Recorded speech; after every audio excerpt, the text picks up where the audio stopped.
A gente vai retomar o texto do Michel Silvestre, né? Ah, esse texto é maravilhoso. E paramos, deixa eu... Leia aí, porque não tem página, viu? Né? Eu não tenho esse texto aqui eu comigo. precisei mandar as fotos, Simil. Eu não tinha ele em... Eu não Você tinha em mandou? PDF. Você Tá mandou? no grupo, Tereza. Deixa eu... Tá Eu no tive grupo? dificuldade Eu de vou ver isso. encaminhar de novo aqui. Felipe, tá aqui, ó. Ah, já Achou? achei. Acho que Tá, sim. então tá Fui bem. tão, Felipe, fui tão azarado que eu comecei a imprimir e acabou a tinta. Eita, esse texto tá difícil de chegar Que aí, merda, hein? é, né, cara? Eu Isso acho que tá acontece. aqui o texto. São 4 folhas, é isso? Não, Não, são são 11 11. folhas. São 11. 11 folhas. 3, 4. Ah, é. 5, 6. Ah, é um monte. Verdade. É. Esse texto é maravilhoso, mas eu não lembro dele. Tem muito tempo que eu li. Eu li esse texto há muito tempo atrás, Tereza, mas Eu minha também. papelada aqui eu não Eu consigo. também. Tem muito tempo que eu li esse texto, eu não lembro. Bom, esquecer agora é, digamos assim, o que acontece o tempo todo. Esqueço o nome de pessoas, esqueço que eu já trabalhei em determinados livros. Aí eu abro o livro, vejo lá sublinhado com a minha letra, falei, gente, vamos lá, quem vai ler? Você, Então Felipe? vamos, eu vou ler. Eu vou retomar aqui. Onde? É... Calma aí. É Duas vertentes do após. analista. Oi? Duas vertentes do analista, ele começa falando. Uma vertente do significante e uma do objeto. É isso? Mas aonde que está isso? Na segunda página. Segunda Na... página, onde te- tem aquele Não, é N-O-S. a próxima, É Tereza. a próxima? É Então a é a próxima. terceira. Então é a Isso. terceira. Portanto, é o segundo parágrafo. E, Isso. portanto, Duas vertentes do vertente do analista, é isso? analista. Tá. Isso. Uma vertente do significante, uma do objeto. O, Isso. a- o analista, como significante, é um analista intérprete. Pode-se mesmo dizer que é o que Freud situa como analista instrumento do pai, já que para ele, o pai é a função essencial que permite ligar o sujeito à fala. Pode-se dizer que o pai, como personagem do complexo de Édipo, é o ponto de junção para o sujeito entre o gozo e o desejo. Tomem esses termos bem simplesmente. Quando Freud diz que o pai leva o sujeito a escolher seu sexo e seu parceiro sexual, ele diz exatamente que o pai faz a junção entre o gozo sexual e o desejo sexual. O desejo sexual é a escolha do objeto e o gozo é a utilização desse objeto. Situar o pai como mediador é algo que Lacan permite compreender em Freud, mas que já está em Freud, para quem o analista é um delegado do pai. Ah, que Deixa bacana. eu fazer uma pergunta sobre esse Bacana parágrafo aí. mesmo. O que vocês acham? Por exemplo, isso vale para a psicose? Simil, enquanto metáfora, a gente entende o delírio, eu penso. Se a gente entende o delírio como metáfora, penso que sim, né? O delírio como uma metáfora Não, eu paterna. não entendo delírio como metáfora, eu entendo delírio como uma tentativa de metaforizar. Exatamente, exatamente. É um pouco É, diferente. A exatamente. metáfora delirante é justamente um É uma ponto de amarração na psicose que permite a ele estancar o delírio. O delírio, eu acho que é a tentativa de metaforizar. Por que ele não metaforiza? Porque ele desliza de uma coisa para outra, sem ponto sim, de point de capitão. Não há o point de exatamente. capitão, o ponto É de um base, deslizamento que é infinito, ele dado está à pelo deriva. nome do pai. Ele está à deriva na linguagem, né? Isso, isso. É, O nome do pai permite a nodulação. Quem exatamente. permite a nodulação é o nome do pai. E é nesse Entendeu, sentido que ele Felipe? Porque fala eu assim, pensei nisso, porque aqui ele fala, enquanto eu estava lendo, eu pensei que o pai, no sentido da interpretação, né? O analista como significante, aqui, eu vou reler o que me fez pensar. Pode-se mesmo dizer que é o que Freud situa como analista instrumento do pai. Isso. E aí eu vi o pai como esse mediador, mas também o Sim. nome do pai como algo que ajuda enfim, que faz, né? Nem que ajuda, que faz uma interpretação da realidade. Não há a realidade sem que se passe por essa função. O nome do pai é um índice, não podemos É, esquecer. É um índice, né? que vai Exatamente. nortear, que vai constituir o que na neurose a gente chama, a nível de significante, o outro conjunto de significantes da fantasia, né? Então, por isso que eu pensei como intérprete do real, né? Pensando assim, aí a gente apreende uma realidade do real, né? Mas na Então, neurose a realidade já está lá. Ele interpreta, né? isso. Será que ele interpreta realmente? É uma Entende? questão. Porque aí eu pensei no delírio, por isso que talvez eu tenha feito uma equivalência. Mas para Mas, o delírio para o psicótico, ele tem essa função de interpretação do real e de mediação do mas não gozo acontece a também. mediação porque não tem o nome do pai. É. Esse é o ponto. Mas aí é isso. A metáfora delirante é aquilo que se diz, está lá no seminário de sintoma. A metáfora delirante é a possibilidade de estancar o delírio. O Sim. delírio é a tentativa de fazer uma metáfora que justamente o sujeito não porta. E é Mas uma tem essa tentativa. A função, questão da mas tem essa interpretação, função de equivalência, Tereza, nesses sujeitos, entende? Para o neurótico. É que para Tem, tem, tem essa função de equivalência. Porque, assim, eu Eu é di- curioso, porque a lá no seminário, metáfora, olha só, a metáfora delirante tem uma função de equivalência sim, ao nome do pai. Ok, sim, ao significante. Isso eu concordo. é isso que eu Mas quero eu não dizer. acho que o delírio seja uma metáfora. Aí é que está.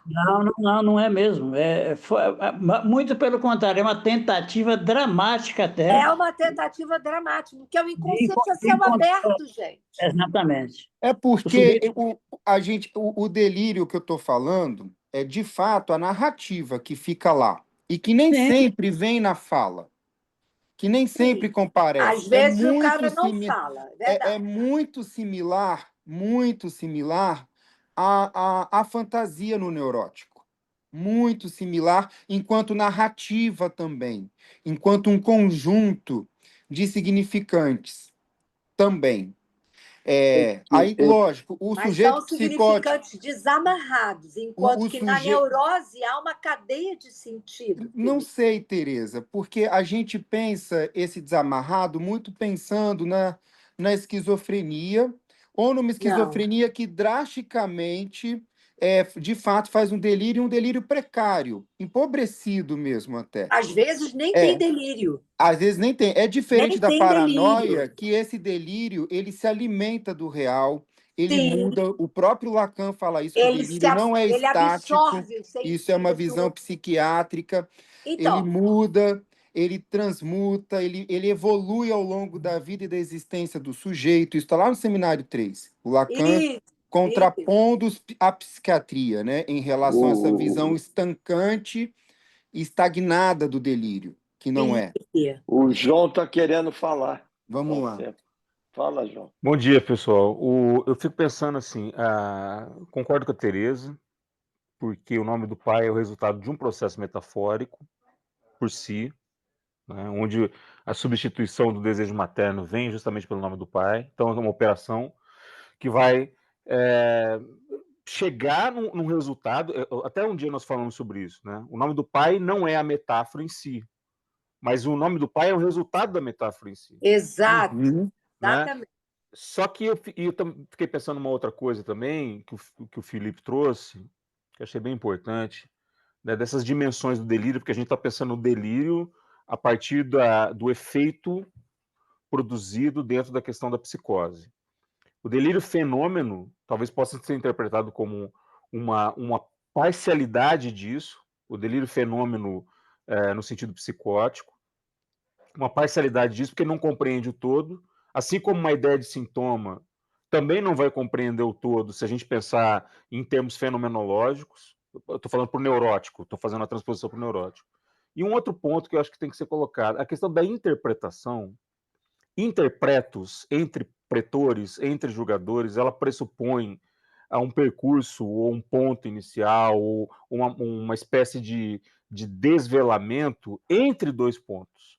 Para que a gente possa ter uma interpretação entre alguma coisa, tem que ter por exemplo, a gente poderia um ponto A e um ponto B, entre esses dois pontos há uma interpretação.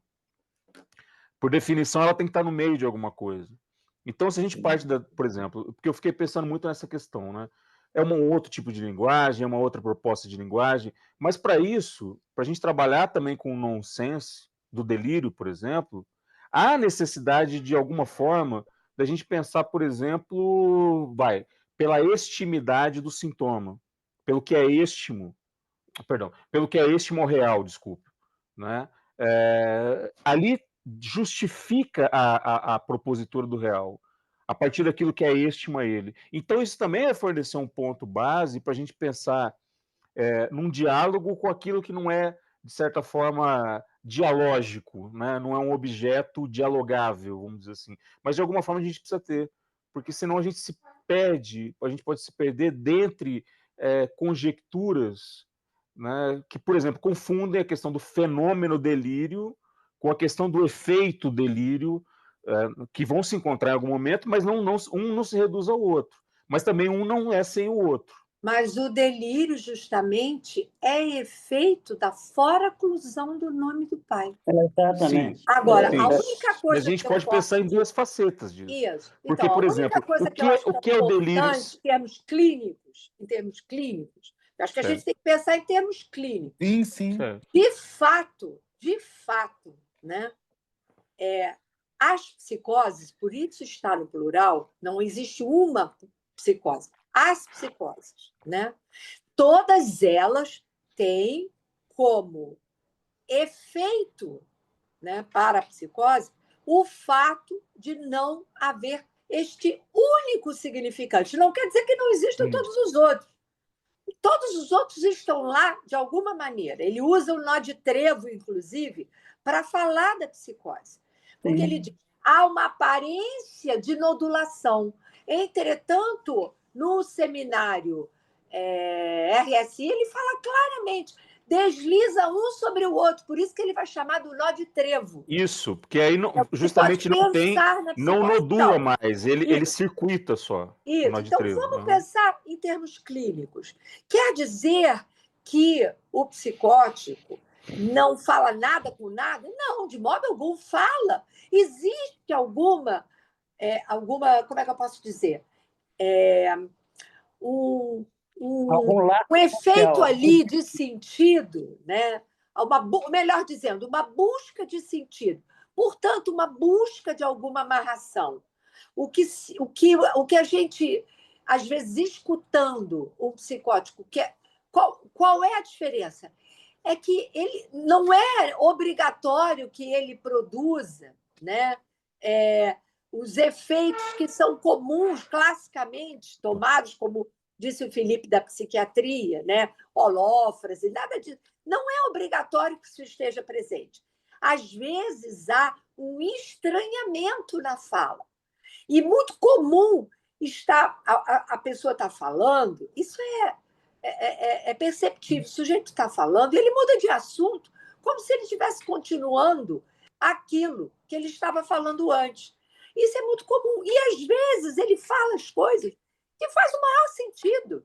Mas ele muda de assunto, Tereza, do ponto de vista do neurótico. Ele muda de assunto do nosso ponto de vista de um analista que o escuta. Pois mas aí que tá. Ele o escuta exatamente para fazer esse diagnóstico diferencial. Porque, assim, aí só uma pontuação, Sandra. O psicótico, como o neurótico, vai dar problema. Tereza, me permita só fazer uma colocação. A palavra... Sandra, só vou falar isso. Em inglês, acho que ajuda bastante. Change the subject. Subject é tanto o tema quanto o sujeito. Aí que tá. E Quando aí, essa coisa transita, é difícil, porque eu entendo o que você está colocando, é uma grande questão, inclusive, mas é um e, ponto de vista neurótico nosso. Eu não e estou outra, Eu discordando. não e aí diria isso. é Não um, não, eu diria não sei, isso. eu não De diria que ser modo neurótico algum. ou psicótico. Eu Olha, quero dizer, 46 anos com o ouvido É isso ali que eu ia na falar. clínica, eu eu só, não diria isso, que é eu do só ponto de quero vista dizer que neurótico. em uma associação livre, o assunto é mudado o tempo todo. Aham, mas é Então, assim, diferente. eu sei Felipe que é diferente. eu sei que mas numa associação livre, e às vezes é o que eu lembro também de escutar, né? Essas falas livres de sujeitos psicóticos, e essas mudanças constantes, são pessoas que se entregam também a uma fala livre e a uma verborragia. De fato, talvez muda a implicação no que se escuta ou no que você aponta. Mas não tem como pensar uma fala livre sem mudança de assunto, sem É esse lógico, nonsense que é acontece. lógico, Era é lógico. isso. Mas é a coisa assim. Vou dar um exemplo. Vou dar um exemplo. O sujeito está falando de uma situação, descrevendo uma situação, e de repente extrapola completamente. É da água para o vinho. Quando isso acontece eventualmente, ok. Mas quando isso acontece sistematicamente, a ponto de causar uma estranheza em quem escuta, porque é estranho, há certos estranhamentos, né? Essa fala que causa estranheza não quer dizer que obrigatoriamente o sujeito é psicótico, mas quer dizer que o analista tem que ficar atento. Tem Sim, alguma sim. coisa ali. É só isso. Porque senão não há diferença alguma, é tudo a mesma coisa. É. Não é. Não, não é, não é. Posso Sandra, falar? vamos lá, Sandra. Não, é que eu estava pensando assim, para passar do gozo ao desejo, que era a parte do texto que tu estavas E, lendo, né? Há que ter castração. Sim, e Castração não passa, não faz a passagem do gozo para o desejo. O que aparece isso. ali é, pulsional no sentido direto, assim, sem castração. Porque o nome do pai é uma função que tem que fazer uma borda. Então, exato. o que o psicótico faz, ele passa direto, o que o lugar do analista aí é de ego auxiliar, de fazer uma metáfora substitutiva do nome do pai. Exatamente. Na Concordo. melhor das hipóteses. Na melhor das hipóteses, o analista fica como um ego, um suporte auxiliar para criar uma metáfora substitutiva do nome do pai, porque o nome do pai está faracluído. Agora, outra coisa, eu queria falar uma Agora é coisa, por favor. interessante Emil, porque você que tem uma experiência brutal de psicose, fala isso. Exatamente, é isso que eu queria falar. É preciso que vocês compreendam uma coisa, que para mim, na minha experiência clínica, que eu acho que é muito rica nesse sentido, porque eu É mesmo. trabalhei dentro de hospício muitos anos, mas não só isso, eu tenho um paciente que eu acompanho há 30 anos que me ensinou muito sobre esquizofrenia. E eu acho que Esse eu conheço. o paradigma da psicose é a esquizofrenia. Porque o esquizofrênico, ele está fora do discurso, totalmente fora do discurso. Não Isso. tem a mediação paterna, não se faz metáfora paterna. Não há metáfora paterna, porque a metáfora paterna é o começo de tudo. Quer dizer, onde o pai entra como mediador, como está dizendo aqui, né? No caso aí, o analista fica como delegado do pai. Então, eu queria só dar dois exemplos.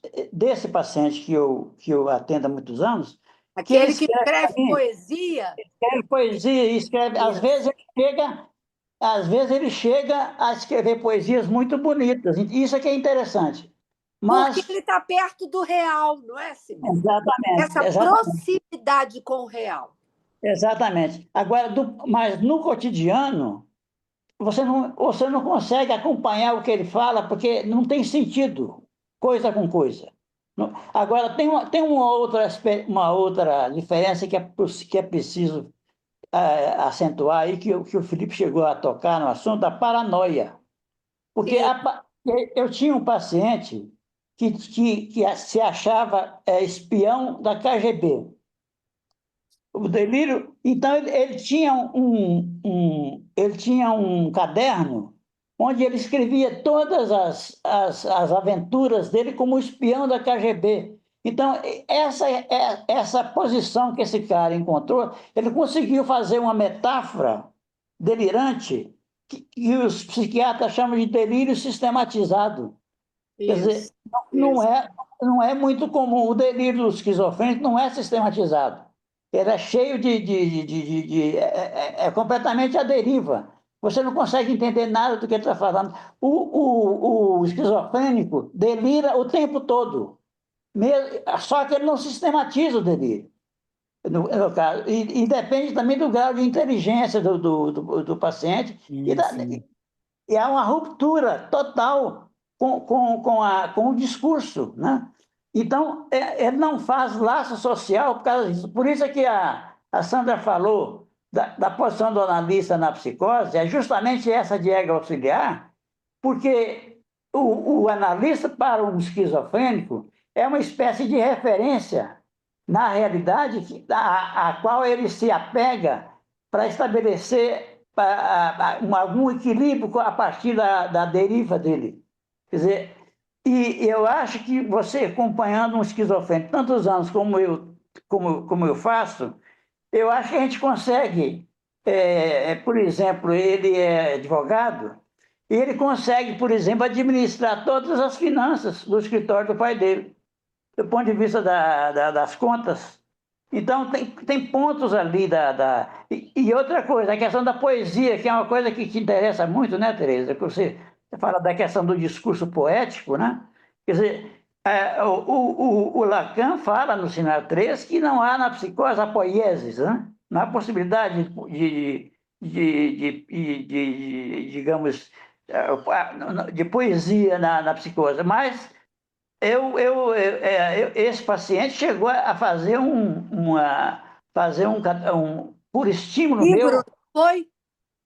ele escreveu vários poemas que de alguma maneira tinha uma certa beleza que a gente conseguia ler, captar ali. Então, é uma Agora, forma que eu acho de Simil, trabalho. Bem, diga. Simil, agora bonito isso. E depois de muito tempo, é possível, como esse secretariado, esse ego auxiliar, não é Sim, possível aí também o ato de interpretar e, a partir também dessa poesia, ajudar através de uma sim, interpretação? sim, sim. Você que tem esse lugar de destino da poesia dele, como O, analista. o Então, pai dele disse para mim, doutor Simil, desses anos todos, o senhor é o único amigo do meu filho. Isto uhum, é, eu sou a única referência dele como ego auxiliar, como a Sandra falou aí. sim. Exato, entra num lugar amoroso, entra num lugar amoroso, ele se sente Exatamente, amado, exatamente. Ele como a Aimee conversa de comigo. Lacan, o significante Aimee é amada. É. Nós já fizemos passeio junto aqui num resort aqui perto, fomos lá nas cachoeiras. O pessoal achava que eu era pai dele, porque ele se apega a mim como pai. Eu E não é De atendi aí, uma certo ó. menina, modo, você era pai dele. uma ocasião atendi uma menina de 12 ou 13 anos, faz muitos anos isso. E ela era completamente, assim, ela se perdia na rua, de Sim, uma psicose muito grave. Desorganizada. Isso, a minha sessão, eu saía passear com ela. Aí sim. eu ensinava ela a atravessar a rua, cuidar dos carros, tomávamos um café, conversávamos na cafeteria, voltar. E ela ficou anos comigo. E Pois aquilo é. deu uma estabilizada legal, sabe? E A eu acho que transferência Na que é até a morte. psicose é uma transferência maciça, exatamente por isso. O Até a morte. analista entra nesse lugar do imagina ego que falta isso, ao e sujeito. Por que isso é é tão importante. imaginário, porque ele cola o real no E imaginário. Ele Agora é não se cola o apega. real bonito. imaginário. Eu vou falar de aqui, vou voltar para o texto, mas antes vou falar de um caso clínico também que eu já trouxe na escola. Não sei se foi durante a pandemia, um pouquinho antes até. De um rapaz com uma esquizofrenia que começou aos 14 anos e eu atendi por muito tempo. Hoje em dia ele ainda mantém contato comigo pelo Instagram. Mas em determinado momento, ele chegava na consulta, tudo, enfim, e aí ele começou toda vez que eu falava, eu chamava a mãe dele de Dona Fulana, para não falar o nome, né? E aí ele começou a fazer Dona Fulana, sempre assim. Toda vez que eu falava, como é que tá sua mãe, Dona Fulana, a Dona Fulana tá assim. E começou a falar Menkma, Menkma, Menkma, Menkma, o tempo todo. E aí eu falei, o que é Menkma? Vamos procurar o significado disso. Peguei o celular e aí apareceu no Google Menekma. E Menekma significa sósia. Vem do Sósia. grego. Vem do grego. Desde que essa letra E surgiu para completar esse neologismo dele, todo o delírio da dona fulana, que era sósia da mãe verdadeira, comparece. E é Sim. possível toda uma interpretação e uma dialética do que se faz de violência contra a dona fulana, que não é a mãe, né? Porque a mãe abandona e deixa a dona fulana nessa construção, e fazer um deslocamento de que, sendo mãe ou sósia, não se pode violência contra a mulher, né? E isso dá um norte para que essa mulher pare de apanhar do filho em casa. Então, assim, eu trago esse testemunho de como surge o neologismo, que falta algo, que uma letra, dentro de uma consulta analítica, uma única letra, consegue estruturar toda a possibilidade de um discurso Fazer uma e amarração. de uma ação, de uma amarração. Então, assim, ele continua. Nosso último encontro, ele acabou depois de uns anos sendo internado. No nosso último encontro, foi na enfermaria. A mãe brigou comigo, e aí, mas mesmo assim, ela brigando comigo, ela não impediu esse último cuidado, enfim, esse último encontro até ali. E aí ele pega e fala assim: Doutor Felipe, você me ama? E saiu. Eu falei: Eu te amo. Ele falou: Eu também. Minha mãe te Bonito. enganou. E foi Olha que nossa interessante. última conversa. Minha mãe te enganou. Ele só falou isso. Hoje ele me busca no Instagram. Às vezes a gente troca uma mensagem ou outra pelo Instagram, pergunta se eu estou bem, vê um monte de coisa. Falo que aqui as portas estão abertas sempre, mas ele não vem. Não vem. Mas a transferência é até a morte. Mantém, mantém, mantém. Vamos voltar ao texto. Vamos lá então. Como utilizar o analista? A resposta depende das dificuldades que se opõem à ação do analista que se encontram nos textos analíticos sobre o termo de resistência, resistência de transferência. Freud, bem depressa, constatou que resistência à transferência e a transferência eram a mesma coisa, ou seja, o próprio analista como objeto de transferência é uma resistência. Por isso lhes dizia eu que ele estava embaraçado consigo mesmo. É importante compreender que essa dificuldade não é uma dificuldade técnica.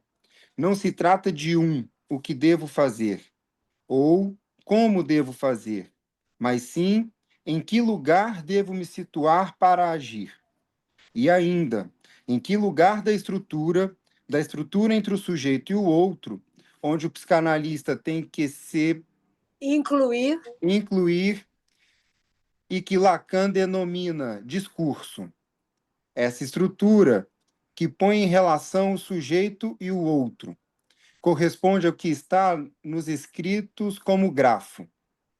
O problema é que esta dialética entre o sujeito e o outro encontra muita dificuldade para dar conta do que se escapa ao significante.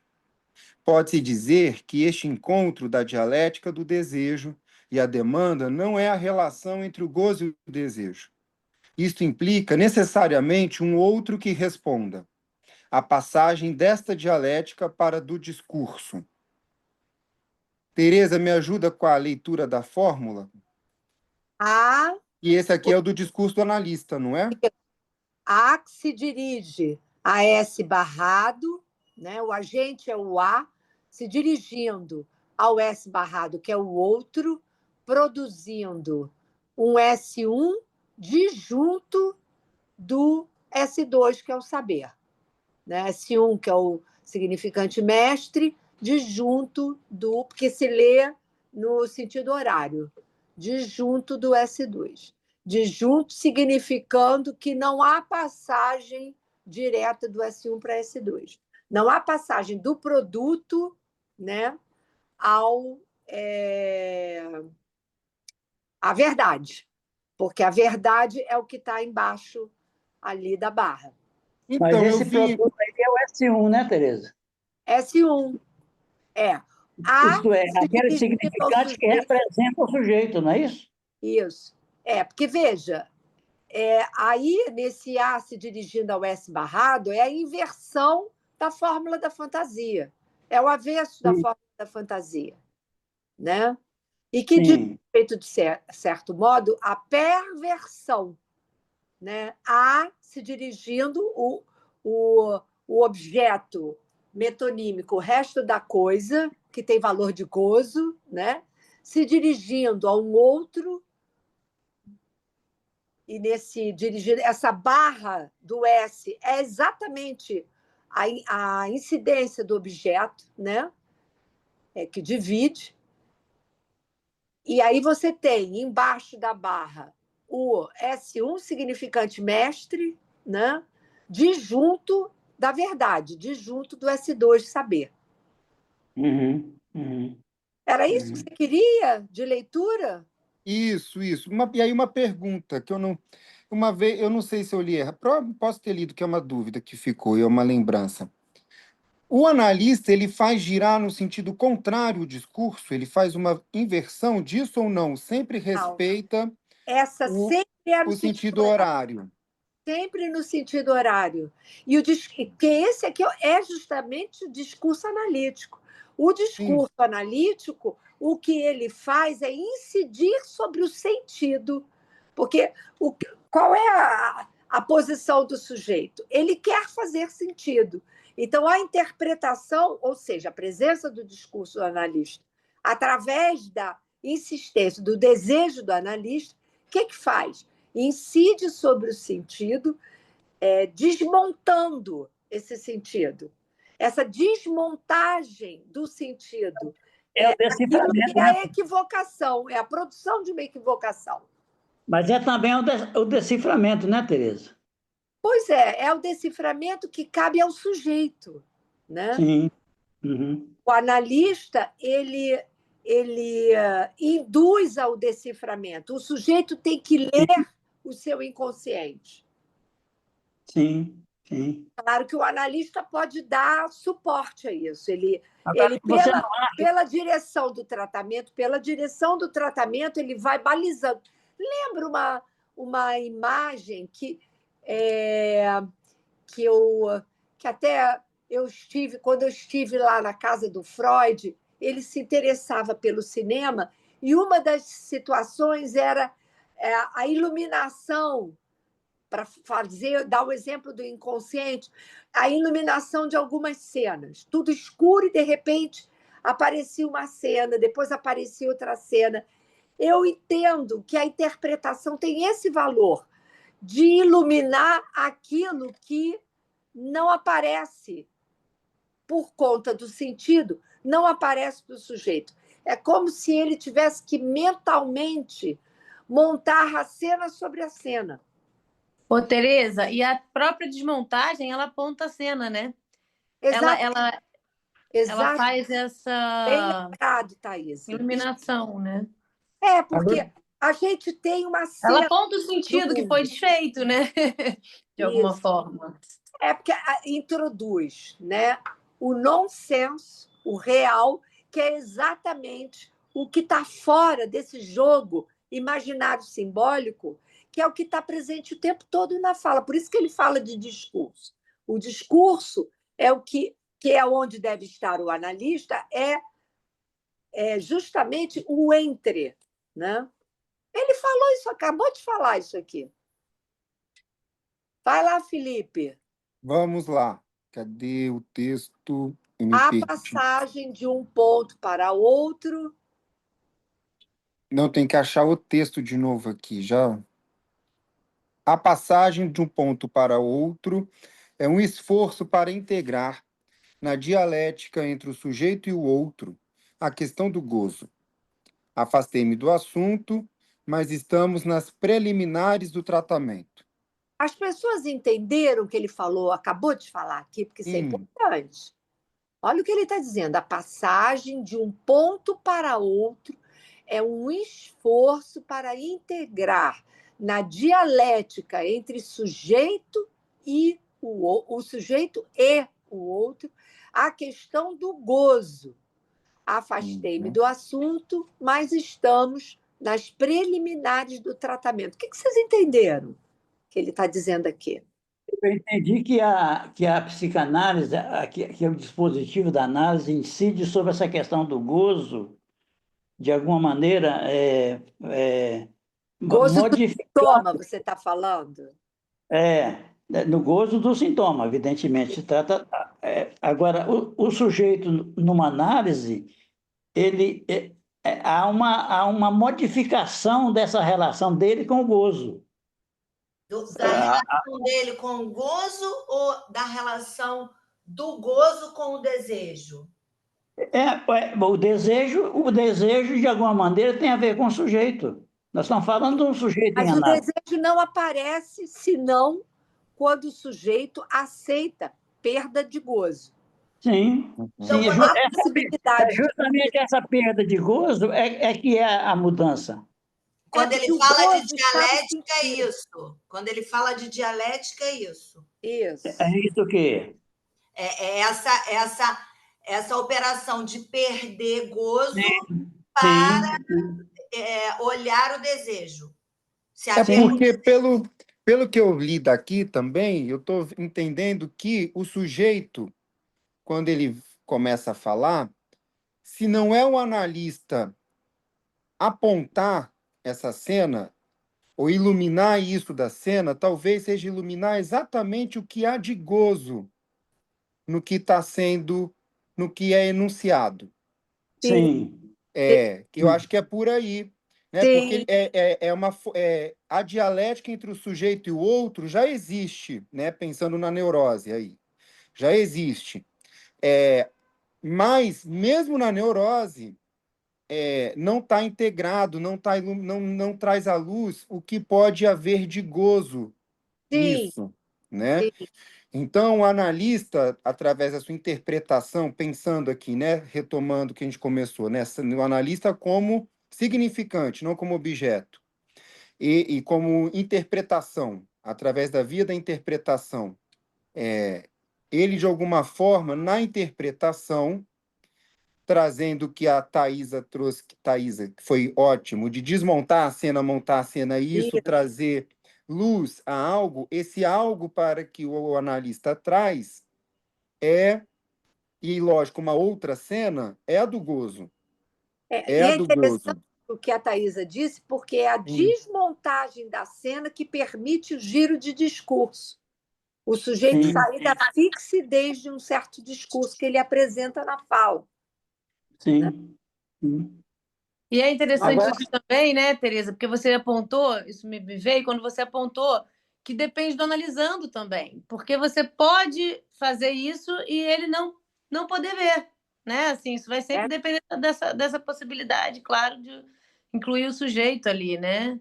agora Os momentos da análise também. E isso, Thaís, eu já falei isso aqui, eu acho que é bacana repetir o que você está falando, e de outra maneira, mas o sujeito não pode, eu costumo pensar, ele não consegue mesmo. Claro. Às vezes não é o momento, né? Não é o tempo, é da ordem do insuportável, por isso que não consegue, por isso que não vê, né? Nível de vida mesmo. Agora, eu queria colocar uma coisa que provavelmente o texto mais na frente vai falar, que porque Lacan tem dois momentos da doutrina dele, que ele fala do inconsciente como cifra a ser decifrada, mas depois ele fala do inconsciente como real. E aí eu queria perguntar à Tereza para ela fazer um comentário sobre a diferença entre interpretação e o ato. Porque o ato analítico é muito importante isso, porque tem a ver com o nosso tema, né, Tereza? Do ato analítico. Quer sim. dizer, a interpretação não é um ato. A interpretação, ela pode promover o ato. Isso. Pode promover. O ato Ato promove a pode ser a interpretação. consequência de uma interpretação bem-sucedida. Porque, na verdade, no ato não existe nem o analista, nem o analisando. É puro corte. Isso é o ato analítico. O ato analítico também pega de surpresa o analista. Mas a interpretação, ela é um caminho que pode provocar o ato de corte, digamos assim. Que é, por exemplo, que a gente pode chamar de uma interpretação bem-sucedida. Porque os apontamentos, né, as escansões que vão acontecendo ao longo de uma sessão de análise, você não sabe se aquilo ali vai ter valor de ato ou não. Sim, só depois. Pequenas escansões, os apontamentos, né? Você não sabe.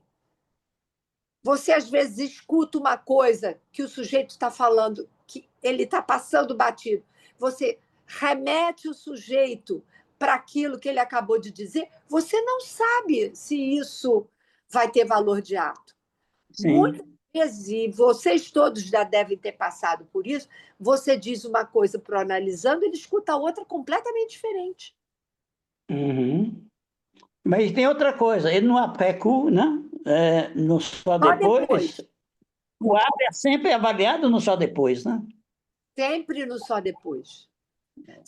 É por isso, vamos dar uma avançada aqui. Por isso que, no final de análise, o Lacan sabiamente pensou a questão do dispositivo do passe. Porque é no só depois, né, que o sujeito pode, retroativamente, fazer a leitura do que foi a experiência de análise. Sim. Por isso, e aí sim, isso ter valor de ato para esse sujeito. Mas a gente tem muita coisa para avançar no ato analítico, no seminário, para falar sobre essa diferença que você está querendo. Bom, Vamos seguir aqui. Vamos. Todas essas questões, quando um sujeito vai ver o analista, ele já as respondeu. O sujeito que procura o analista tem respostas e não tem perguntas. Achei E é isso justamente por serem respostas que ele sofre. Isso. Se fossem perguntas, ele se sentiria melhor. É genial isso aqui. Isso é. Genial. Existe um efeito... Eu aprendi muito, quer dizer, ao analista cabe fazer perguntas, cabe levar o analisante a fazer perguntas. A se interrogar, exatamente. Existe um efeito terapêutico da análise que consiste em transformar respostas em perguntas. Exatamente, olha aí.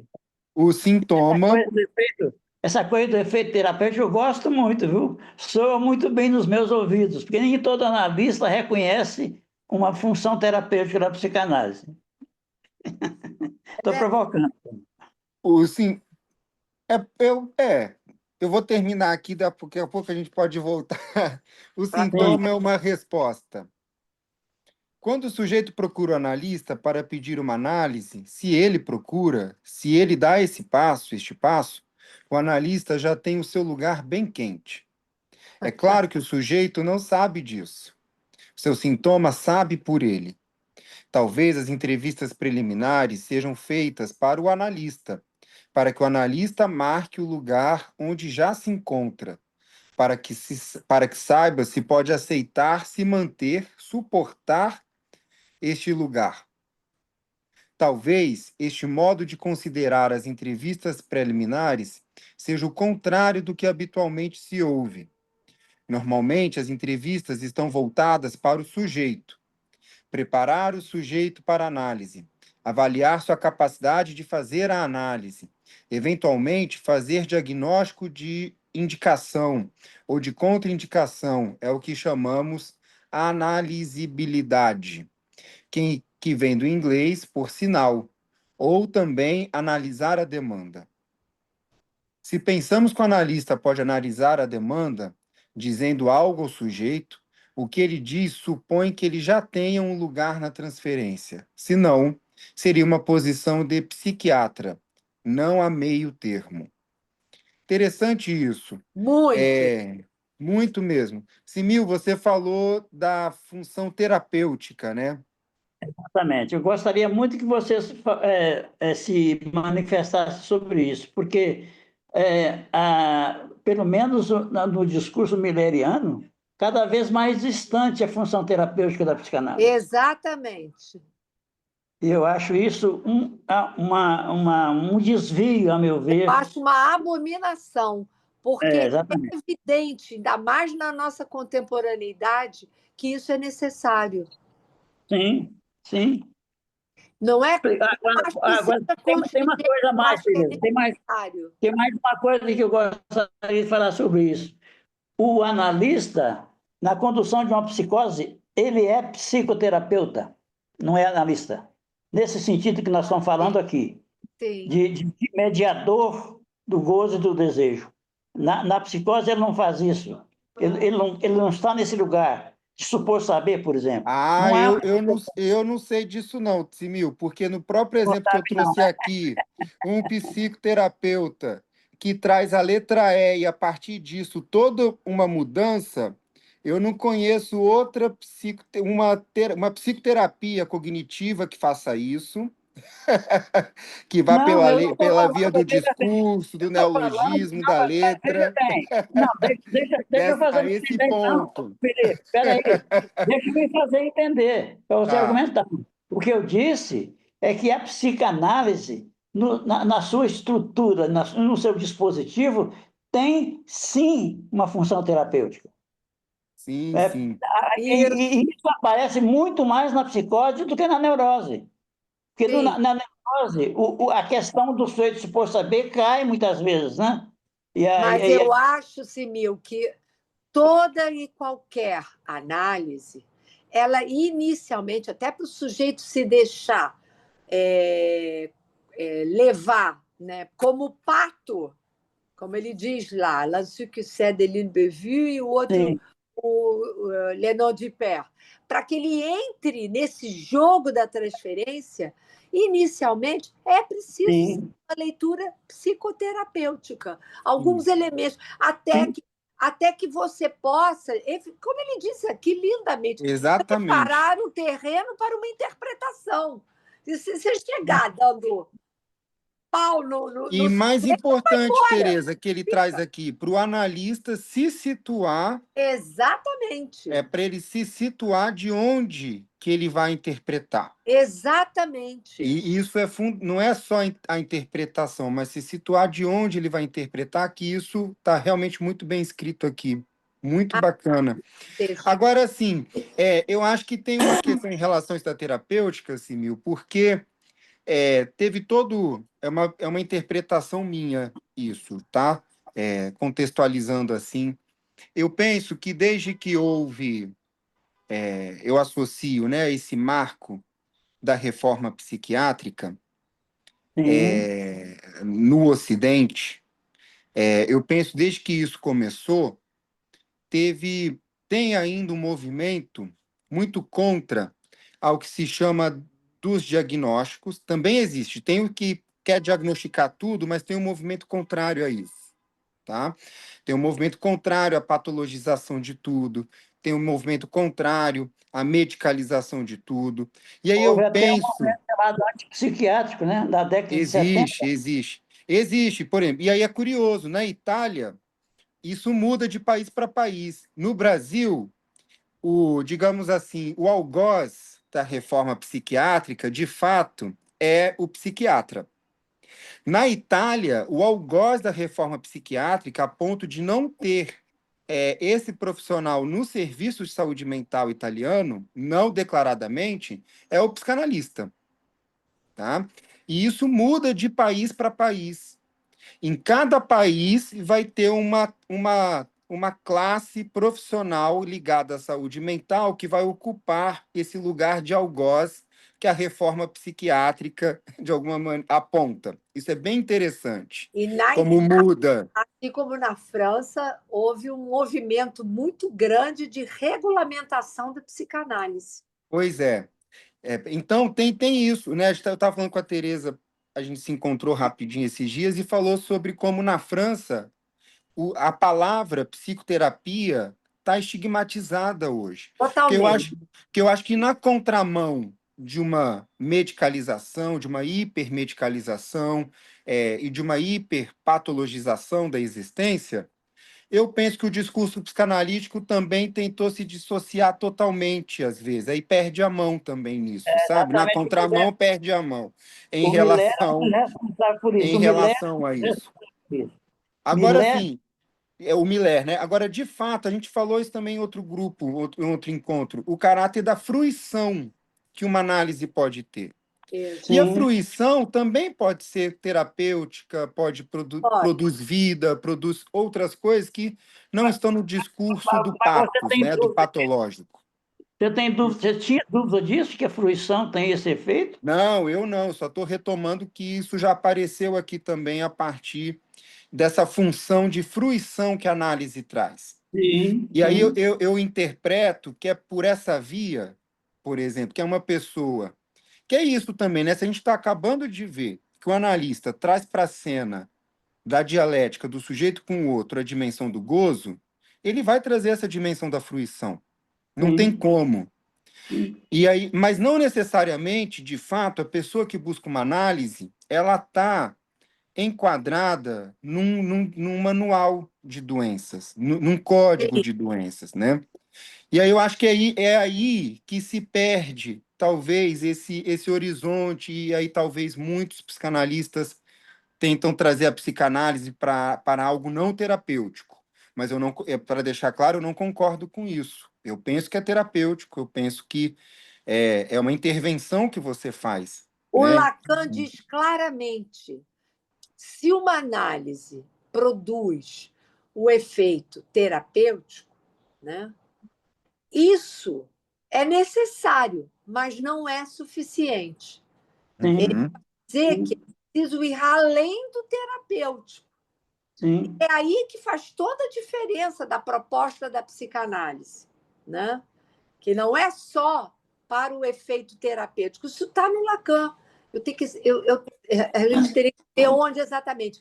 Mas ele diz isso claramente. O efeito que se espera é terapêutico, do ponto de vista do necessário, porém não é suficiente. Eu posso fazer um comentário sobre. Eu acho que talvez Lacan também, muito de uma forma correta, né? Estava se tendo uma reação contra ego psychology, a psicologia do ego, que é terapêutica, porque você só fica querendo, como é que se diz? Adaptar. Adaptar, Não, exatamente. eu acho que o Lacan, quando ele fez ele estava se referindo à reação que ele estava tendo, que era muito forte contra a ego-psicologia, né? Tanto que ele diz, é muito importante isso que você está lembrando, Nina, porque ele vai dizer que, durante muito tempo, os pós-freudianos, o final da análise nos pós-freudianos era a identificação ao ego do analista. Exatamente. Uma adaptação à monstruosidade do mundo.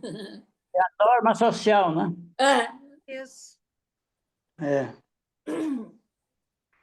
Vamos seguir, vamos. Vamos em frente. Falar para o texto. É assim que podemos explicar os efeitos, às vezes, desastrosos de certas intervenções de analista, desde que ele acredite estar em terreno neutro. Se pensa que nas entrevistas preliminares pode dizer qualquer coisa, já que a análise ainda não começou. E claro que o analista não é analista do sujeito, mas já se encontra lá e por esse motivo que ele diz que já tem efeito. Isso. Este já estar aí é o que Lacan chama sujeito suposto saber.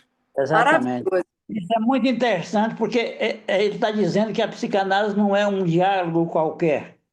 Não é Isso, igual à vida. Não é igual à vida. Você isso. contar suas mazelas para o seu amigo no bar, não é a mesma coisa que você contar as suas coisas para o seu analista. Há uma lógica da escuta do analista. Isso. No lugar que o analista, e isso que o Felipe acabou de ler aí, ele já está nesse lugar de sujeito suposto saber. Quer Isso. dizer, E eu achei, colocado pelo analisante. muito bonito também que ele traz, né, essa não neutralidade, Exatamente. né? E aí entra a dimensão do ato também, né? Das várias ações que vão promover o ato. Porque justamente por não estar neutro, tem que se fazer algo também. O Mas analista não também pode entender, Felipe e todos, que, na verdade, a neutralidade aí é uma neutralidade ativa. Ele não Sim, pode tomar aquilo que está sendo dito, ele não pode se autorizar ao escutar, não importa o que, né, entrar com uma fala opinativa. Ele precisa, sim, de uma neutralidade ativa, que é ele intervir naquilo que ele está escutando para além do sentido que o sujeito está dizendo. O que o sujeito está trazendo, né, que indica esse lugar que aquele eu que está ali falando não se dá conta. Eu acho que é nesse sentido que a gente pode pensar, preparar o sujeito para uma interpretação. E Porque também, você está ali, você está de corpo presente ou aqui na internet com o rosto presente, e você vai justamente escutando e podendo pontuar, trazer um elemento que o sujeito passou batido. Isso vai tendo, porque eu acho sempre que a interpretação ela é uma construção que se faz com aquilo que o sujeito diz.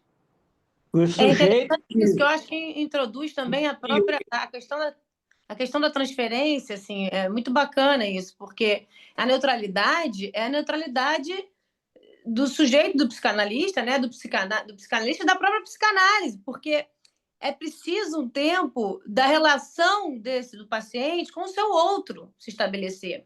E se vai haver análise ou não, ou se vai haver só uma terapia, é essa relação quem vai ditar. Então, assim, é uma neutralidade que não é neutra porque ela supõe a transferência, né? Então, assim, se você está em transferência, você está no lugar discursivo do analista, né? Mas, Que é o Thaisa, lugar do discurso do analista, que é o Thaisa, lugar neutro do sujeito, né? É muito tem aí, interessante, Thaisa, porque não cabe ao nisso analista que você se está vai ser falando. terapia ou se vai ser análise. Eu acho que cabe à própria relação do Isso. paciente com o analista. Mas Isso. vocês não acham que tem aí, Thaisa, nessa reflexão que você fez, a delicadeza dessa neutralidade, porque Claro. senão a gente pode cair na história da intersubjetividade, né? Isso. Justamente a neutralidade é uma posição que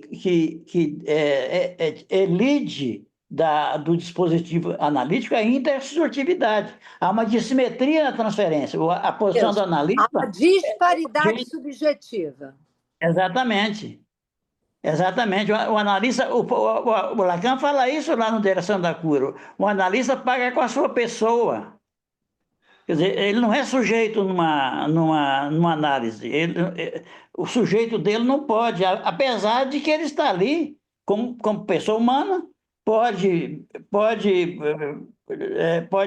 escorregar aqui e ali, mas a posição dele final, logicamente final, é uma posição de dissimetria. E é aí que talvez a interpretação ou o ato sejam eficazes quando ele consegue justamente alguns pontos da análise, ele consegue estabelecer essa dissimetria em ato que eu estou dizendo.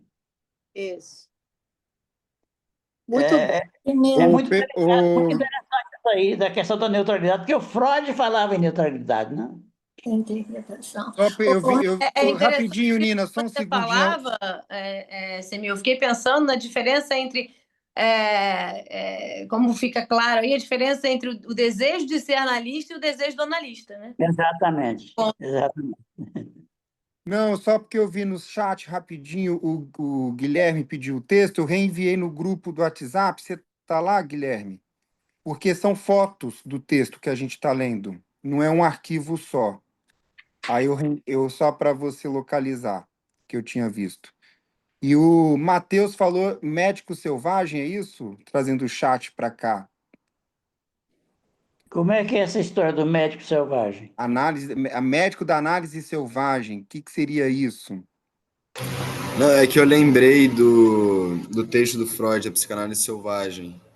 Aí veio a figura do médico, Ah, quando a gente está lendo esse último parágrafo. sim, sim, sim.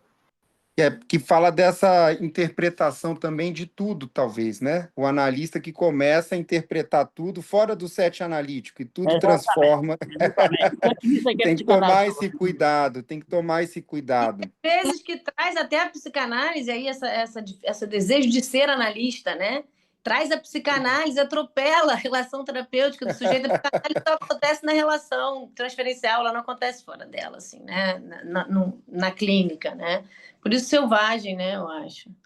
Eu acho que a definição de interpretação é importante aqui, porque algumas pessoas, alguns analistas, né, talvez pensem que a interpretação é dar uma resposta completa, né, ao que o analisando está falando, mas não é.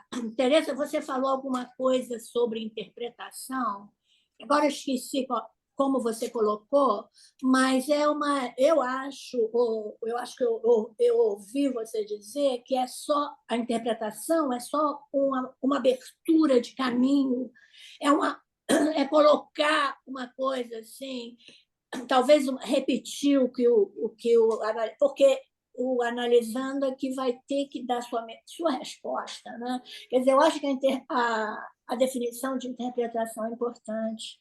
Sei. Vamos lá. Vamos lá. Portanto, o sujeito tem respostas que são respostas más. No entanto, são respostas a problemas verdadeiros. Trata-se de saber como estes problemas vão se ajustar ao tratamento. Como o analista vai agir a partir destas respostas. Lacan fala em Silicé que deve-se tomar em análise alguém que já tem o desejo decidido ou o desejo de fazer análise. Mas não estou certo desse desejo, pois não acredito que possa haver desejo de fazer análise. Decidido é para tomar no sentido de decisão, isto é, um desejo que de alguma forma manifesta critérios de decisão. Isto é, o outro fornece ao sujeito e ao analista critérios que são, de certo modo, respostas a esse desejo. O sujeito não tem escolha de fazer ou não fazer análise. Já é tarde demais. Estes critérios de decisão se marcam do lado do sintoma e do lado do fantasma. Que é um sintoma para nós psicanalistas? Desde que Freud o retirou da medicina, admite-se que este termo se deslocou muito desde a origem. Em medicina, é um sinal de uma anomalia, de algum modo correlativo de um sofrimento. Em psicanálise, não é este sofrimento que é determinante. Há neuróticos que sofrem e que nunca procuram analista. É o modo mais imediato e banal de se ter uma ideia do que Lacan chama de gozo do sintoma. Em Freud, encontra-se como termo masoquismo, que não é para se tomar como posição psicológica, evidentemente, Devemos lembrar que o gozo é o lugar do ser e que o ser é o contrário do significante. Isso.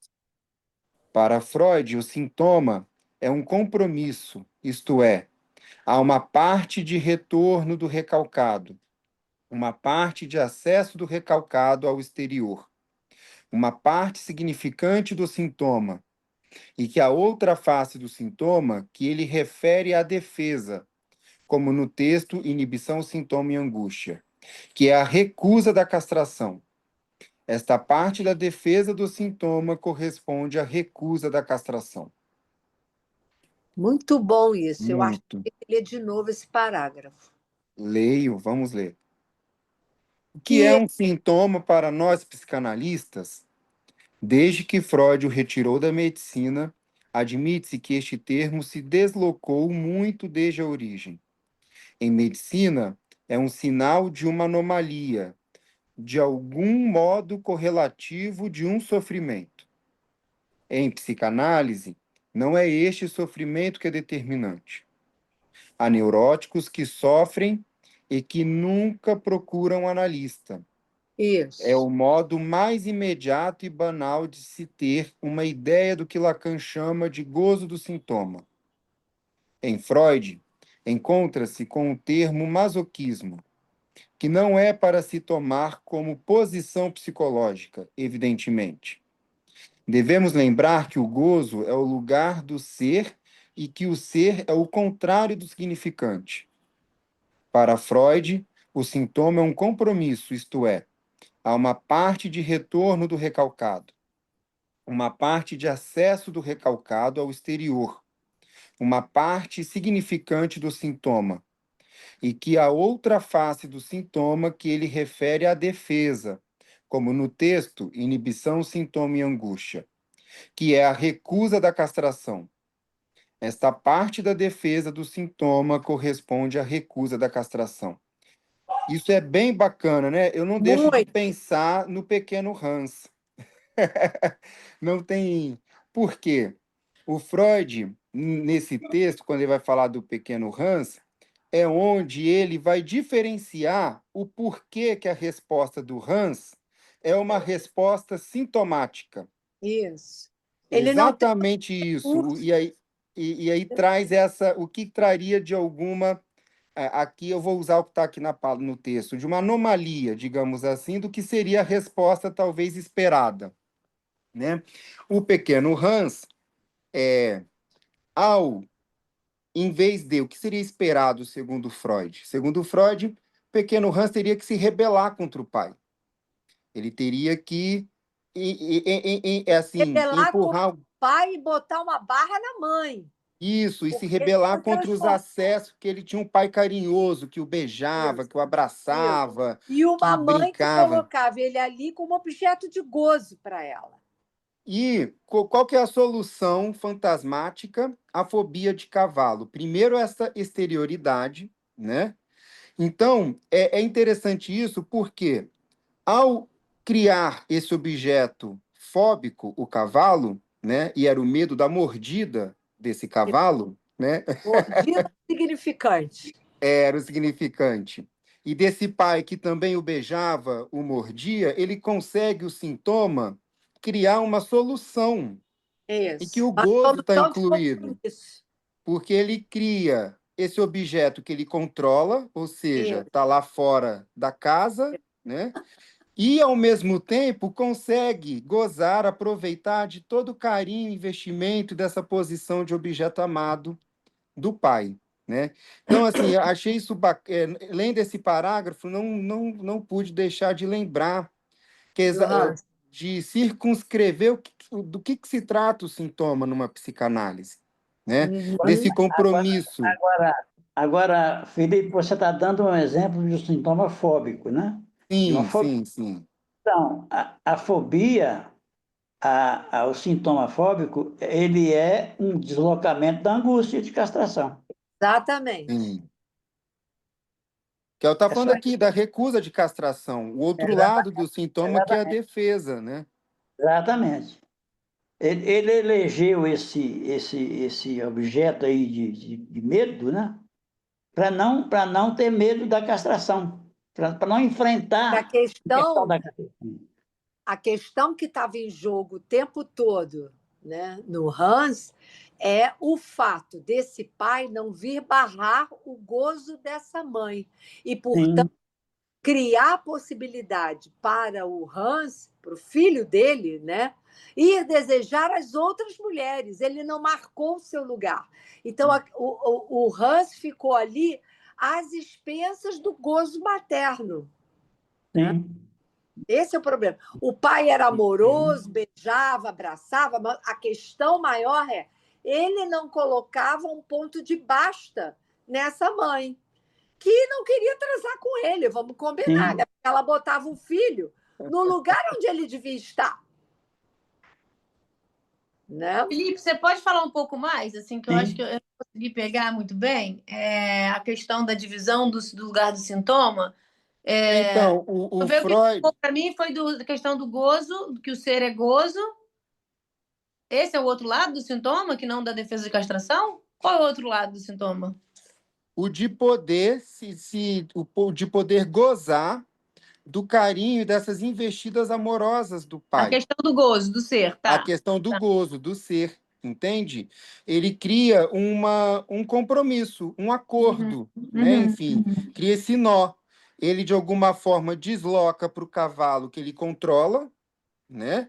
Então, fica fora, evita-se, fica uma evitação através do objeto fóbico, e, ao mesmo tempo, ele consegue manter isso que, para ele, é da ordem também amorosa, né? De investimento erótico. Vou Entendi. colocar dessa É uma maneira. coisa só, né? Ele divide aí só para poder falar, né? Isso. Então, porque eu fiquei assim, que história é essa de dividir o sintoma em dois, como se tivessem dois sintomas? Não. Não, mas ele colocou aqui, o sintoma tem duas faces.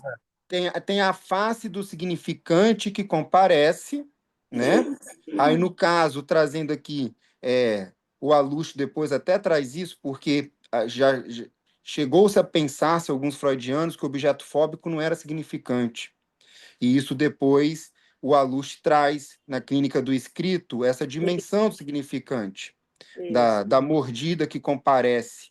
Então, é significante. Então, trouxe essa decifração também. Que antes se pensava que o objeto fóbico era só objeto metonímico. Ele se encerrava nele mesmo. Chegou-se a pensar-se isso um tempo. E hoje não. O que é interessante, Felipe, nisso que você está falando, é essa conclusão de que todo sintoma é uma metáfora, né? Todo sintoma é uma metáfora. Isso. Então, então a castração também, né? Porque isso que ficou assim para mim, né? Todo sintoma é de alguma forma, evitação da castração. Evitação da castração. Evitação da castração do outro. Do outro. É isso. Porque recai sobre o sujeito. Isso também. Que o outro seja castrado para que essa castração recaia sobre o sujeito. Tá. Então, o que a gente vai ter acesso, pelo que eu entendi do parágrafo aqui, é o lado significante do sintoma. Né? No que a gente escuta dos analisandos, né? E do que a gente escuta da gente mesma, nossas próprias análises, né? É por aí que está. Mas tem essa outra face. Decifração. Isso. É interessante. Na verdade, o sintoma é um nó significante, né?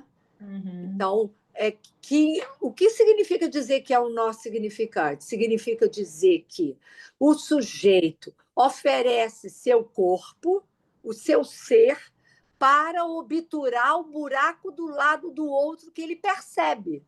É da ordem da percepção. Há um buraco que comparece do lado do outro que o sujeito oferece o próprio corpo. Por isso que o sintoma comparece no corpo. Agora, pode... uma falta do lado do outro. Principalmente na histérica, né, Tereza? Porque na obsessiva aparece mais nas ideias, né? Uma vez pode ser até uma análise selvagem, isso que eu vou fazer aqui agora, mas enfim, eu achei engraçado, eu vou repetir. Alguém me falou que o Hans depois virou regente, né? O Hans ele se tornou regente. E eu até falo, ele não colocou a rédea no cavalo, mas De regeu uma orquestra inteira. Olha como Controla uma isso, orquestra. inteira, como é forte. Enfim, isso também que resta, né? Enfim, o que a gente faz com isso enquanto sujeito?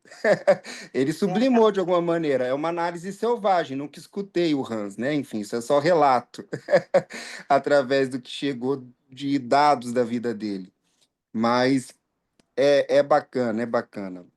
Vamos lá. Cadê? Vamos lá. Aqui, deixa eu voltar. Ah, vamos tomar o sintoma na sua vertente da expressão significante. Quando o sujeito traz seu sintoma ao analista, traz um sinal de saber inconsciente, que o seu inconsciente sabe algo sobre ele. Na demanda de análise, é esta função do saber que é essencial, e ela deve prevalecer sobre o sofrimento. E, finalmente, não é do sofrimento que o sujeito se queixa. Não é por isso que ele recorre ao analista, mas é um saber sobre ele que supõe existir no outro. Por exemplo, ele não suporta repetir determinado pesadelo, ou não suporta sempre se enganar nas suas relações amorosas, pois ele sofre de se enganar. Mas do ponto de vista do inconsciente, o inconsciente não se engana. Isso. Lacan define o sintoma psicanalítico como o sintoma interpretável, ou Isso. seja, suscetível de ser interpretado. Isso quer dizer duas coisas. O sintoma tem estrutura de linguagem e é homogêneo a uma interpretação como fala. E esta palavra deve ser dita pelo analista. Está aí porque o sintoma psicanalítico supõe um analista. O analista, enquanto intérprete, isto é, supõe que no outro exista um sujeito do significante que sabe interpretar. É o que Lacan chama sujeito suposto saber, ou seja, a suposição inconsciente de um sujeito do saber. Por saber. Do saber. Bacana, E, gostei dessa leitura. Diferente, né? Ele botou o sujeito suposto saber no Daí, lugar do daí, analisando. oi? Mas daí talvez suposto também a saber, história da questão da natureza da demanda. Simil, o analisando isso que você falou, Thaisa, porque o sujeito suposto saber é deslocado para o lugar do analista, porque o analisando acha que ali tem alguém que pode desvendar aquilo que ele não consegue explicar, mas, na verdade, o saber é o seu próprio inconsciente. A interpretação analítica ela percorre o mesmo movimento do circuito pulsional e devolve ao sujeito, né, a possibilidade de se apropriar deste saber que está lá no inconsciente. Exatamente. É interessante o jeito que ele colocou, né, Tereza? Que a gente escuta muito do analista não tomar esse lugar, né? Que é um lugar dado, não é para ser tomado. Mas agora ele falou de uma maneira bonita, né? Que é devolver ao sujeito, né? O sujeito que pode saber é o paciente, né? Esse saber está ali, ele supõe que tem ali. Devolver. Devolver é aquilo que foi dito antes, fazer o sujeito se perguntar. Isso. Exatamente. Agora, eu pensei também aqui uma coisa, lá na dissolução do complexo de Édipo nas meninas, no texto, o Freud traz de que a castração ela ocorre de qualquer maneira. Então, da mesma forma que a castração ocorre de qualquer maneira, por uma via ou por outra, esse lugar do sujeito suposto saber, ele também já está lá. Ele também já está lá. A saber. A saber. A saber. A saber. Então, e como isso se equivale a isso da castração que também já está lá, de uma forma ou de outra.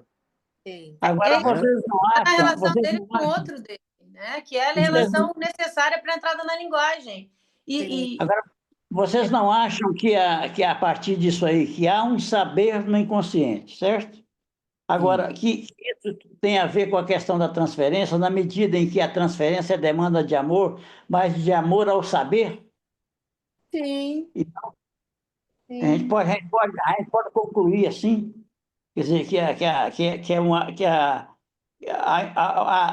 o manejo de uma transferência amorosa, por exemplo, é de transformar esse imaginário ligado ao analista, devolvendo ao sujeito a sua questão, para que ele se volte ao saber que o habita, Isso. que está Pois lá. mas Então, a questão da demanda pode ser uma demanda de amor ao saber, né? Olha, eu Sim. diria Mas não vamos esquecer, Simil, que há uma disjunção básica que está ali presente no esquema do discurso analítico que a gente acabou de ler com as letrinhas, essa disjunção entre saber e verdade. Então, há algo que, pela via do saber, né, você pode saber justamente sobre a verdade da sua constituição, que é uma ficção. O que se espera saber? Que a verdade sobre a sua origem é uma ficção que não é mais a ficção com X, aquilo que te foi transmitido, mas aquilo que você inventa, né, sobre esse lugar vazio que é o seu enquanto sujeito. Diga, Thaís. Não, porque quando você estava falando, eu achei interessante que isso se comunica muito com o que o Felipe estava trazendo do caso do Range, da questão do ser, do gozo, que tem a ver com a verdade, e o saber, que tem a ver com o significante. Ele chega com o saber para ser questionado sobre a sua verdade, né? Esse campo do ser, do gozo. Bacana isso. Isso mesmo. Thaís, o efeito de poder inventar um amor sobre uma verdade que porta sempre um resto de gozo. Olha aí. Não esquecendo que o amor é furo, né? É furo, é sempre uma invenção. Gente, vou ter que... Vamos lá, gente. Até a próxima. Beijo. Beijos. Tchau, tchau.